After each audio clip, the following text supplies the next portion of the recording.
Good afternoon. Welcome to Books and Things with Tom. I have a crew with me today. I don't know if you've been following the newspapers of all about the silent film that was just done, and got great raves, and it's an hour and a half movie, all black and white, and it's all shtick.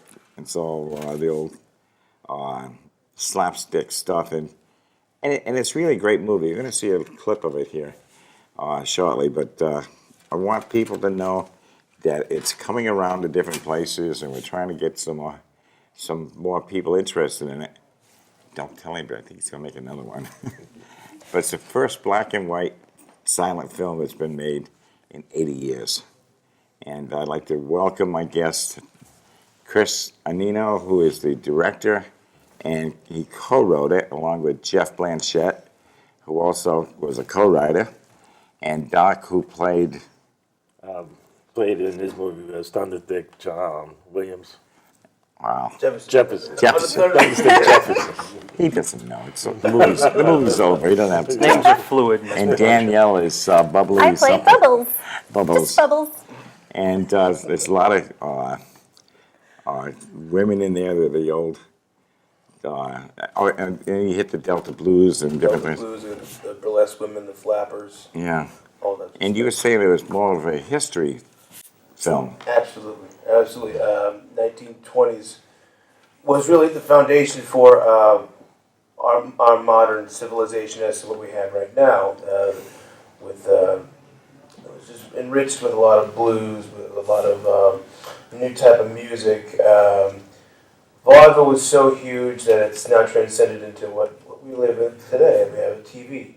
Yeah. Every 5 minutes is something different, and burlesque destroyed vaudeville and was a little bit more edgier, and so we showed how that whole evolution happened, and then eventually radio killed everything, and then so. Yeah. But yeah, I mean that's kind of what the goal was, to show at least the timeline, maybe not in chronological order, but just when everything was happening. Now, you both wrote it. Yeah. Yes. How in the world did you get together? Well, Chris and I met on the set of a little film called East Side Zombies, which we made. What was it?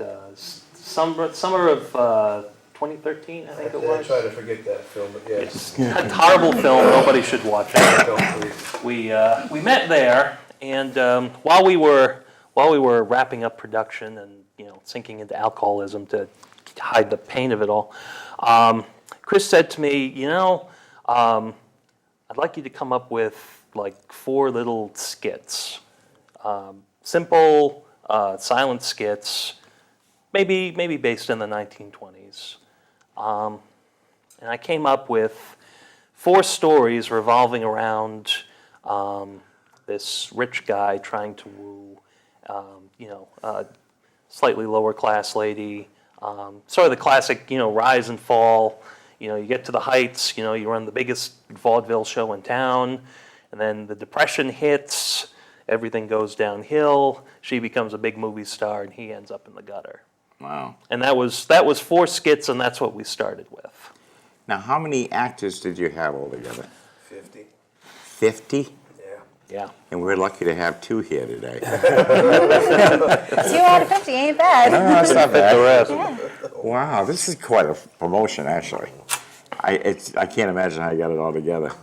Now, Doc, what did you do? Well, Chris came to me, and for the times he wanted to implement the music back in those days, and I told him, I said, "Look, Chris," I said, "then if that's the case, we're going all the way back to the beginning." And so I kind of educated him on how the blues originated and where it come from and how it got to where it is today. And so, as being a musician myself, he was like, "Well, will you play that part as Thunderstick Jefferson?" And that came from the original, which was Blind Lennon Jefferson.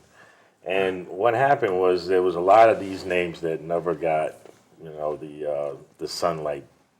And so a lot of these names, people didn't even know who they were.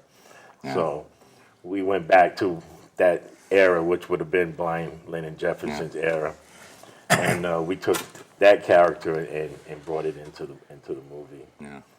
It was a lot of fun. Music wasn't really big back then, No, or especially different genres. no, because at that time we were just coming from like the England square dance type music, Yeah. and that's what was the mainstream type of music that people were listening to back at that time.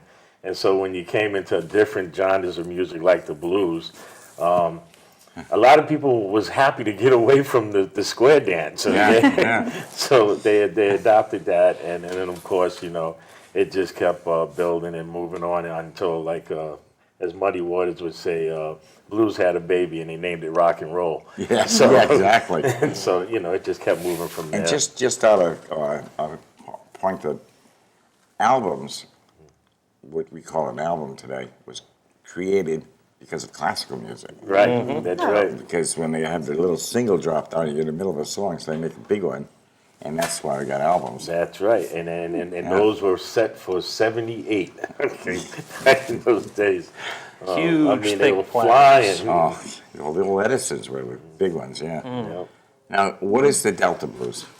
The Delta Blues is basically what they named it, coming from the cotton fields. Okay, so if you look at the history, it really goes back to being on the fields. They had what they call field hollers, and at that time, field hollers were basically the main, like you say, the lead singer in a group today. The field hollers were the lead singers at that time, and what a lot of people didn't understand was, when they were singing, they were communicating.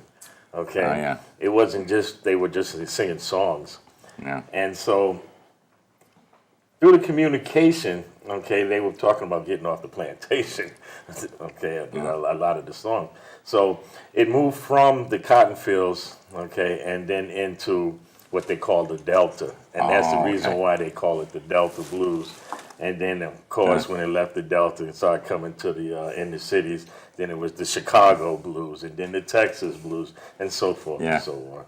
Well, that's cool. Yeah, because I've been studying music ever since I was a kid, and I weaned myself on rock and roll, Yeah. Black Boy Jungle, and that was my first movie. I think I was 12, Really? and I went with my grandmother. It was her 70s, and she was appalled. Rock around the clock. Oh, terrible music, and you look back at it, and it wasn't a good movie. Yeah. Imagine if your grandmother had seen The Girl Can't Help It. Oh, God, she would go nuts. So what did you do? I actually met Chris at Granite Theater in Westerly. We were auditioning for the same play. It was Comedy of Tenors. It actually opens next Friday. And he messaged me like later that night or the next day and told me all about this movie that he's making. And it was just so different from everything that people have done, that of course I was like, well, what is your schedule? If I can make it work, yeah, of course I would love to be involved. So just an actress. I follow Chris's direction and Geoff, and it's just a big collaborative feeling when you're on set with them, because they have a vision and they tell you what their vision is, but then it's just one thing leads to another, and it's all the creative things that keep sparking. And so to see it like full-fledged, like finished, he did a great job. It I'm really looks excited. like everybody had a good time. Oh, yeah. It was a fun so set. fun. It was definitely Yeah. a fun set. It was one of those sets you don't forget. That's for Yeah. Yeah. And I was watching the thing where you're passing out the token little statues Yeah. and things. And that was funny. Yeah, it was. We had obscure award show for I think we had one for best comedy duo and best we gave an award to best non-vocal in a silent film, and that went to Melody Lucas because obviously it's silent, so she can't sing. So we had fun with that, and every set we laughed and cried and probably yelled a few bits, but we had fun, and that was the goal. Exactly what Danielle said. We wanted to let the actor actually act and discover their character more. Well, what was really neat was, so of course we're filming it in real time, but he saw in his vision that he knew that he was going to speed it up. So when he was having us do things, I didn't quite get it at first, but then once I Yeah. saw it, I was like, oh, absolutely. And I'm glad you mentioned that because there's a little correction. It's the first silent film of its kind in 80 years because what we did was we sped the film speed up. Yeah. And it to 48 What does frames. that mean? So back then, they could only shoot one type of way, and that was, I think, 48 frames per second. Am I right, Frank? Or I think so. Yeah, okay. So I think it was. Cameraman says yes. Well, okay, well, so 48 frames per second. That was way back in the day, and that's all they could do. They couldn't adjust it to slower. It kept going fast, fast, fast. Eventually, the camera evolved, and you could shoot on film speed, which is 24 frames per second. So, because of that, there've been silent feature films before, like the silent movie with Mel Brooks, but I don't consider that a silent film because there's only one person that spoke, and that was Marcel. Yeah. So it's not a true silent film. Yeah. But there's other silent films that have happened since then, silent features. But one we did it in black and white, and the other thing we sped the film speed up, and we purposely did that because we wanted to highlight that aspect. Now, I did that also because when collaborating with Geoff, I was also talking to my mentor, Bijou Viswanathan. Bijou is an international award-winning filmmaker. He did a film locally here called Marathon, and it won several awards. It was about William Meredith, the poet laureate, Oh, yeah. and I think he won the Pulitzer.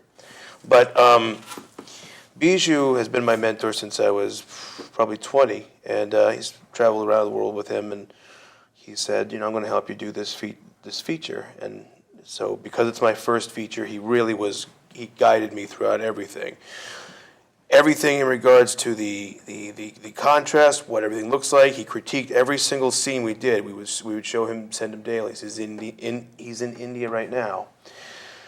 And he even said it has so much potential to go somewhere, and we're so thankful to have him because he would even give me critiques saying this wouldn't work. Keep it as simplistic as possible because originally I wanted to, because I'm also the cinematographer on this, I wanted to prove that I was a really good cinematographer, but then I realized if I did fancy shots with every scene, it would ruin the spirit of it because back then they only did wide shots. Yeah. Swedish cinematography. Swedish cinema. There's an inside joke That's for an you. inside joke. So, sorry, go ahead. I didn't mean to, but I think you guys did a fantastic job. You all should be congratulated. thanks. Thank you. To perform something like 50 actors. How in the world did you get all these 50 actors together? Well, we just asked, and I mean, Yeah, I mean, really, yeah. We just said, hey, you want to be in a movie? And pretty much everybody said, sure. We said, okay, stand here, don't do anything, roll the cameras. When you look at it, you everybody go. wants to be in a movie. Oh, yeah. I'd have been. we have 10 minutes left. We'll put you in the scene. Oh, good. Speaking of scenes, do you think we should run that clip? Sure. We'd love to run it actually. I'm sorry, I thought Frank was back in there.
I hope you enjoyed that. We did. We're sitting here laughing and talking about it. But that's just a little clip from the movie. The movie's an hour and a half long. Yeah, And, some of that footage wasn't shown, but so you guys get to be the first to see it. Yeah, so that's cool. I think you're trying to show the movie locally, Yeah, and we may do it at the VFW would be nice. in Pawcatuck. It would be nice. And I'd like to get it shown. They're even at the Guard. Yeah, the Guard would be great. I work We're- with them a lot. We're first. Yeah, But first, we're going to show it in Westerly, Rhode Island. I'm opening Would be a great. coffee shop comedy club, a coffee shop that focuses on the arts. And I want to be able to do film festivals and film premieres. So I think Chris's film would good. be perfect for. I can bring a couple of my shows you can show them, Yeah, be nice. absolutely. Bring them on down. because you don't get it at Cox. yeah. But I think we're, I'm just so thrilled that you guys did this. We had And fun. it's, and where was it all, was it all filmed in Mystic? No. or- No. So why don't you? Well, a lot of it was filmed more pretty locally, which is say, Mystic, Groton, New London, Westerly. We have the shots that Chris got. That was in the Bahamas. in the Bahamas. And then the other ones were in Florida. Well, actually, there's a place in Inverness that we shot, and that's where Elvis did one of his movies. Really? And then We have like a whole almost half-hour sequence of the Florida stuff. some of the Florida stuff, and then there was also we shot Prince Edward Island. Yes, we did. Yes. I didn't go on that one, but Chris and a couple of the other more prominent characters went. Heard it was amazing party. Yeah, I bet. It was good fish. And stuff. Very good. But the community has been so supportive. Everyone Yeah. is asking for more and more films, and it's just such a nice project to be included on. The So- German club too was great. They were awesome to us. Yeah, they're German Yeah. Club and Mystic. Mystic German. really, really good. Was the party at the German club? Was Uh, that The the what after it rap- party was. The yeah. rap party was at the German Club, yes.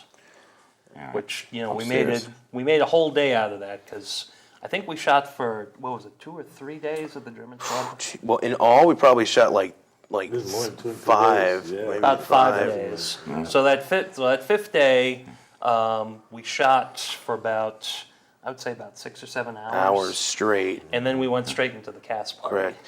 And the other thing with this film, we base a lot of the characters on actual historic people, and there's actually 3 historical people that are portrayed. One is Annie Oakley, and there's a special trick shot scene where there's this woman who plays Annie Oakley, and she does these trick shots, and that was fun.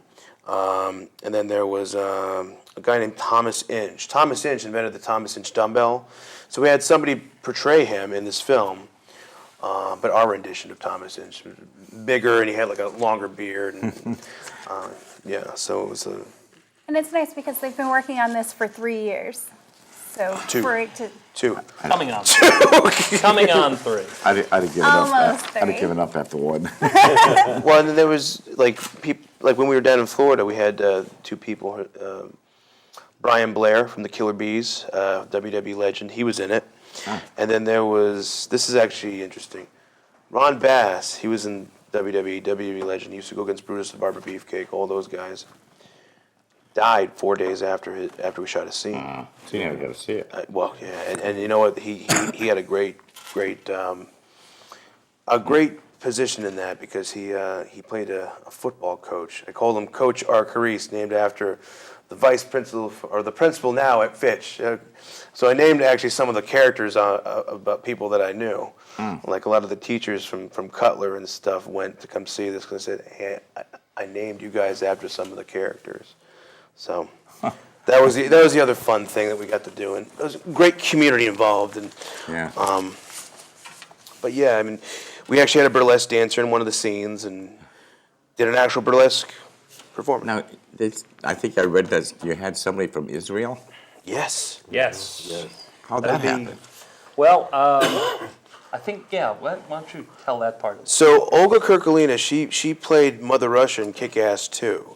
She stands about 6'4", and she was in the 1992 Barcelona Olympics. Yes. Holds the Israeli high jump record, and she played the mime number one, who was the instigator in this whole film. And again, I was also doing something metaphorical with the mimes and the clowns and all that, and I was trying to show how different classes were in there, like mimes were like a different race almost, to kind of show how people were portrayed back then as well. So that was the metaphorical thing behind that, and it was a fun time just shooting everything, and his character played like this Orson Welles type, where he was like a Citizen Kane, and he owned everything, and then just fell from grace. And his character was Thunderpick Jefferson the whole time. He didn't shake this guy's hand because he knew he was the best guitarist ever. Which is one of the best gags. That was the best one. And then at the end, when he loses all his money in a poker deal, it's a spoiler alert. He like shakes his hand like. Yeah, spoiler, bad guy loses. Sorry about that. But yeah. Wow. I just so proud of you guys. I think it's just amazing that you did this. Now, you're planning to go to festivals? We're researching film festivals. We've got some ins on a couple of local ones, but we're looking at some larger ones.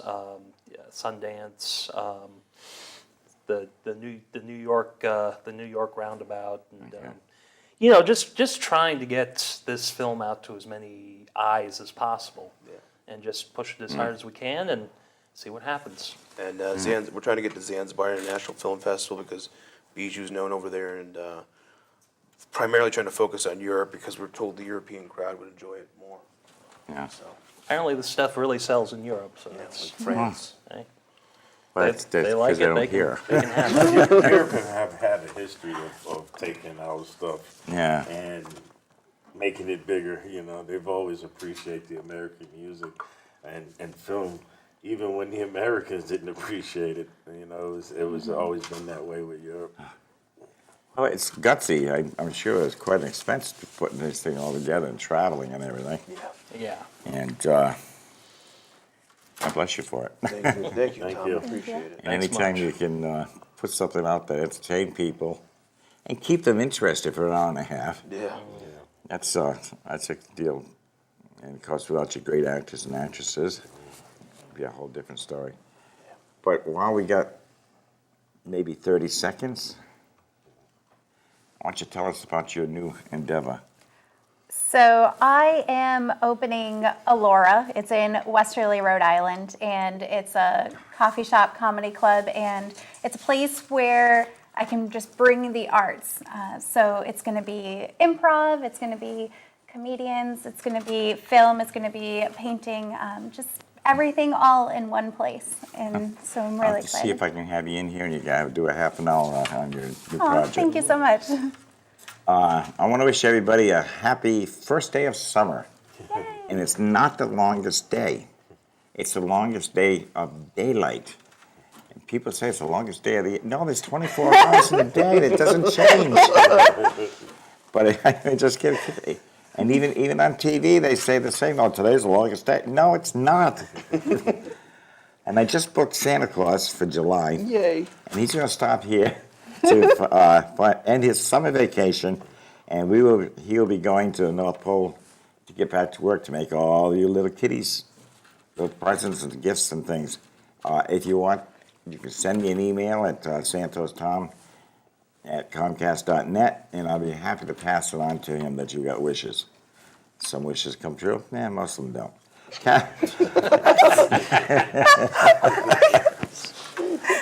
Capizanos will be here to educate us about cooking oils. He just opened up an cooking oil store in Pawcatuck. I've also got a local author that's going to be talking about her deaf service dog coming in August.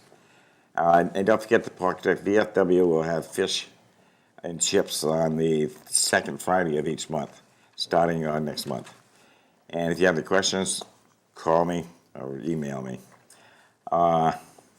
You can see the past shows on books and things, or on SEC TV on YouTube. Special thanks to everybody here at the SEC, and I thank you guys for coming in today and making my afternoon. Well, thanks for I having appreciate us. It's a it. good time. I appreciate it. Thank you. And If you know of anyone who has a motorized wheelchair that's not being used, please call Phil Pavone of the A to Z Pawn Shop in Norwich, because he collects them, refurbishes them, and donates them to people who need it. Last year, he donated 100 of them. Wow. And I think that's another great. thing. That's a wonderful thing. He's a vet, and he does this work, and he has 2 guys working for him. They go out and they volunteer for him, and they go out and get all the machines. Thank you for watching. You should be reading. Cuddle up with a good book, and it puts you right to sleep like it usually does me. Be kind, smile, and I'll see you next time. Thank you.